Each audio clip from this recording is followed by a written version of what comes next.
Hey, got another hearing update for you today. And of course, being that this is radio, you can't read lips, so your hearing is going to be critical if you'd like to keep track of the show. Are you on medication for high blood pressure or a diuretic? These medications can affect your hearing. Hearing health is a reflection of your overall health. When you come in for a free wellness hearing screening at Mount Harrison Audiology, Dr. Christine Pickup is going to review your medications and also discuss ways to protect your hearing in the future. Of course, she's a doctor of audiology, MountHarrisonAudiology.com if you'd like to look them up online. She's located at 1218 9th Street, Unit Number 2 in Rupert, and you can also call the office at 208-312-0957.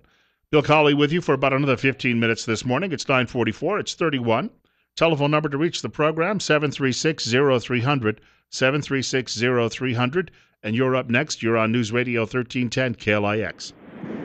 You brought up a good point there, Bill, about the discipline thing, because basically the students run the classroom, and I've got friends that are teachers, and substitute is teaching, and I years ago even testified before the state education board because it is a big problem, and the students, basically if you can't have the discipline problem solved, in the learning environment goes downhill rapidly. And of course, I grew up where if you got out of line or said a naughty word, you got soap in your mouth, Yeah. and the paddle was waiting for you as well. I met Mr. Paddle more than a few times in my life. I can vouch for that. Well, I can guarantee you, Mrs. Black, she was. Anybody got out of line, this is in first and second grade, and boy, I'll tell you, no, but it's true. And and then on the comment on another subject you brought up earlier about this country was founded as a Christian nation, and all of this stuff, that this revisionist that our founding fathers were somehow deists or didn't believe in Christ and in God, is just a bunch of hogwash, totally. Because this country, the Supreme Court ruled many, many times until the Warren Court that took prayer and Bible reading out of school, that we were a Christian nation. We were founded as a Christian nation. It's so plain out there. And any of these people that don't like that, go to the communist country of your choice where you can practice your atheism. Hey, thank you much for the call. In fact, those founding fathers, they often get dismissed as being deists or atheists. They were primarily Anglicans, George Washington being a deacon at his church and one of the elders. They were Congregationalists, and they were Methodists. Generally one of those three. 9:46, you're up next. You're on the air with Bill Colley on KLIX. Good morning.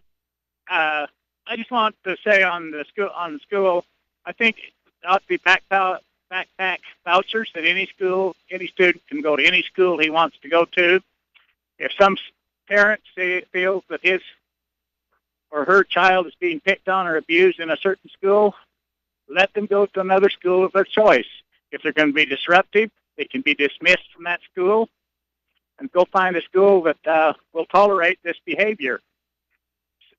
If we have backpack vouchers, then there's an accountability in the school system that we don't currently have. And the problem right now for parents who'd like to send their children to a private school is they got to pay twice. They're paying their taxes, and then they're paying the private school. So vouchers would even that out, and it certainly would make schools more competitive, and competition would make all schools better.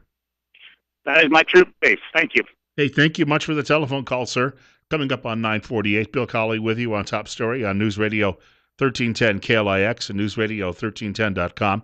33. Want to mention Mike Gallagher is coming up in just a couple of minutes, brought to you exclusively by the financial advisors at Waddell & Reed right here in Twin Falls, 736-6563. That's 736-6563. Caller Adrian was talking about soap in his mouth. I do know this, and again, you hear parents today saying, if there's going to be discipline, I'm going to do it. I don't want a teacher doing it. Look, I grew up in an era where mom and dad just simply said, you know what? If the teacher slammed you against the blackboard today, what did you do to deserve it? And mom and dad knew that there were a handful of rare occasions where I think my parents might have been upset with something that a teacher happened to do to us.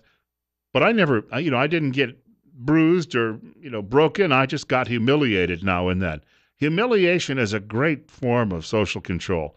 I've got to share that with you because my teachers, most of them when I was young, even though I was already in a centralized school, they had grown up, they had started teaching in country schools, 1 or 2 room schoolhouses. And then when the centralized school system came along, they just simply moved over. They tolerated no baloney in the classroom. They essentially laid down the law, and they laid it down through example.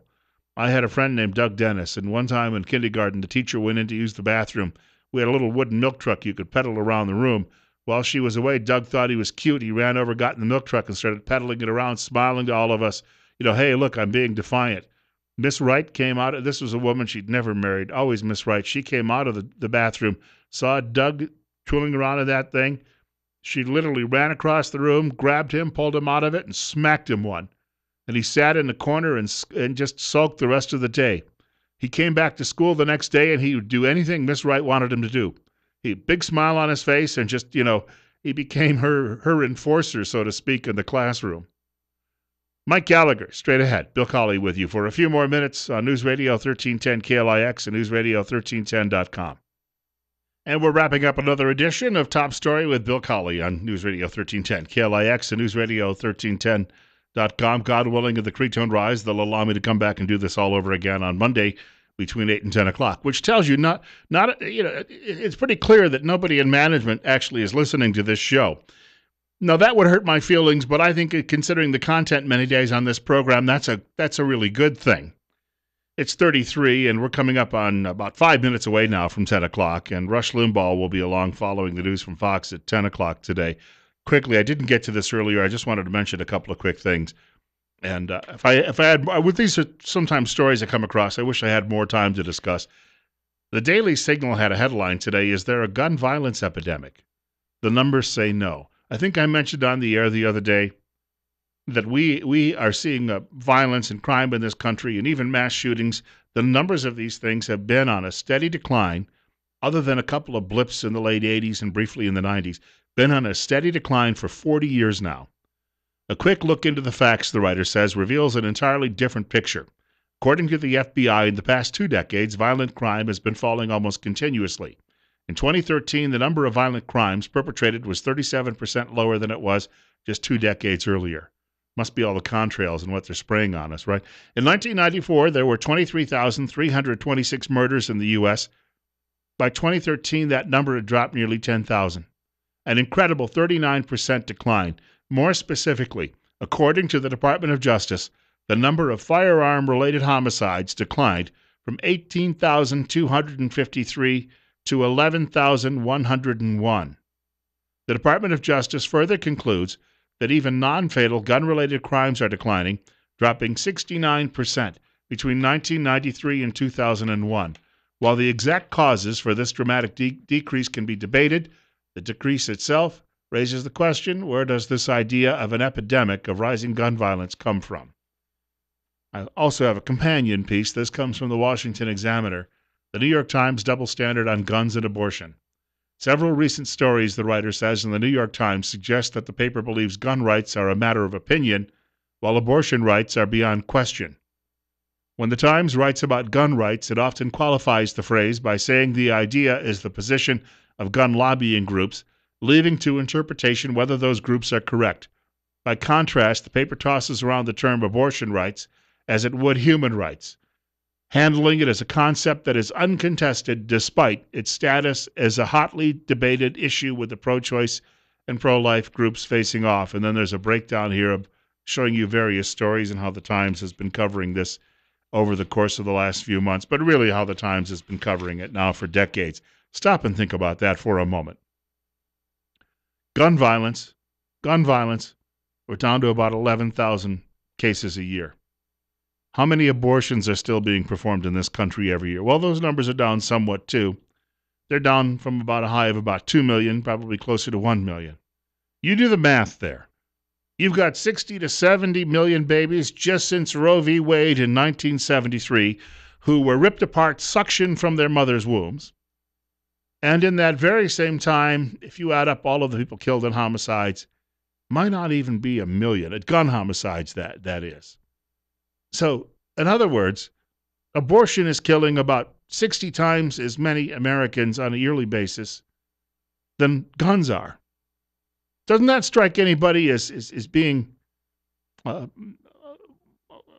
let me put it this way, that Lefty has his priorities all out of whack. What would be new about that, you're asking, I'm sure. As I said, Rush Limbaugh coming up following news in just a few minutes. We'll have Glenn Beck at 4 o'clock and sandwiched in between Sean Hannity from 1 o'clock until 4 o'clock. Dave Ramsey tonight from 7 until 10. I wish you all a great weekend. Going to be a very nice one, much better than it has been the last several days. Warmer with plenty of sunshine.